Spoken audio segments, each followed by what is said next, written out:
khutbah. Khutbahnya bukan sembarangan khutbah. Karena khutbahnya dalam sholat Jumat itu memiliki syarat. Juga memiliki rukun. Nah, rukunnya khutbah itu ada 5. Pertama, mengucapkan hamdalah. Atau kata yang diambil daripada kalimat hamdu dan Allah. Alhamdulillah. Atau hamdan lillah.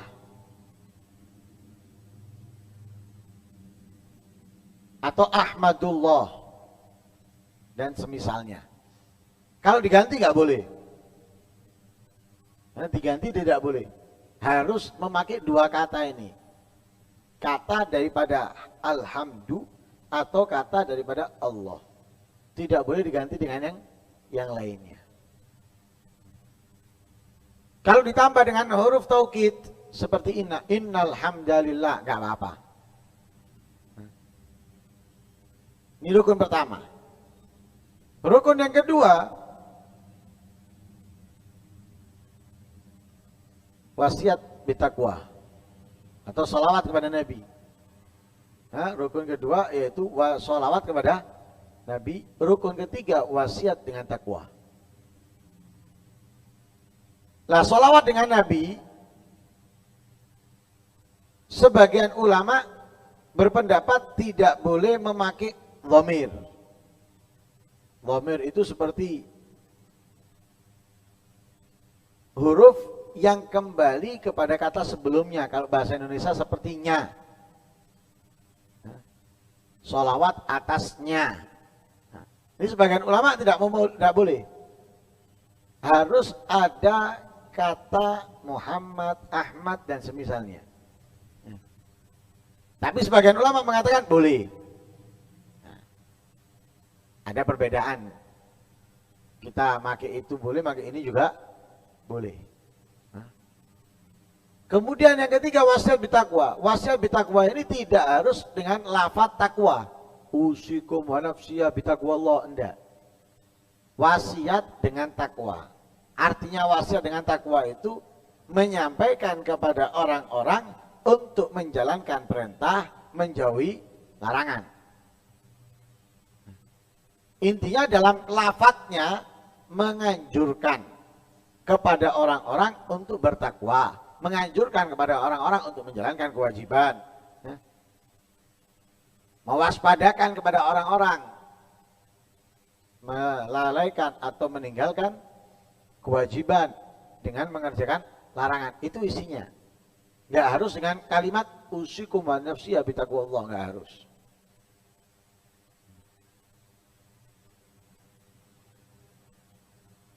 Lah 3 rukun tadi ini, hamdalah, salawat dan wasiat bitakwa, ini harus dikerjakan, dilakukan di khutbah pertama dan di khutbah kedua. Khutbah pertama dilakukan, khutbah kedua dilakukan. Ini syarat khutbah atau rukun khutbah yang kemudian yang keempat, membaca ayat Al-Quran. Lah membaca ayat ini boleh di khutbah pertama, boleh di khutbah kedua.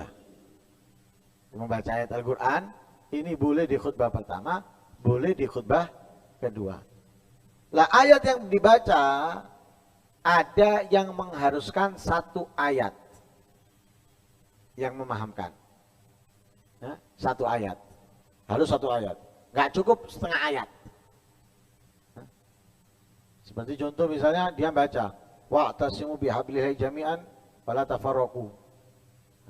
Ini setengah ayat, nggak sampai setengah ayat. Nah, sebagian nggak boleh, harus 1 ayat.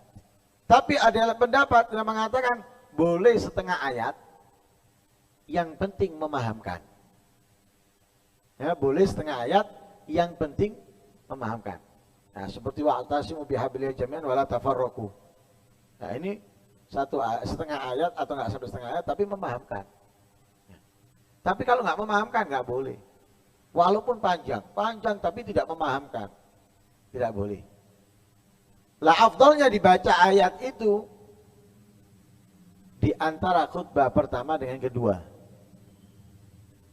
Jadi di akhir khutbah pertama, afdalnya di akhir khutbah pertama. Jadi boleh dilakukan di khutbah pertama, boleh dilakukan di khutbah kedua, tapi afdalnya dilakukan sebelum menutup khutbah yang pertama.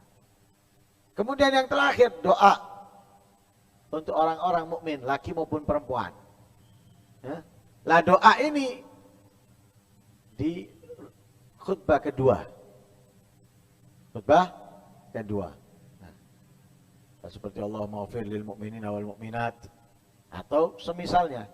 Ini harus di khutbah kedua. Lah 5 ini harus dikerjakan. Ada yang dikerjakan di dua khutbah, ada yang di salah satu khutbah, ada yang di khutbah terakhir. Yang penting dikerjakan. Kalau ditinggalkan tidak ada. Misalnya yang 3 pertama, alhamdulillah, wasiat, sholawat. Ini kalau tidak dikerjakan di khutbah pertama, sekalipun dikerjakan di khutbah kedua, nggak sah.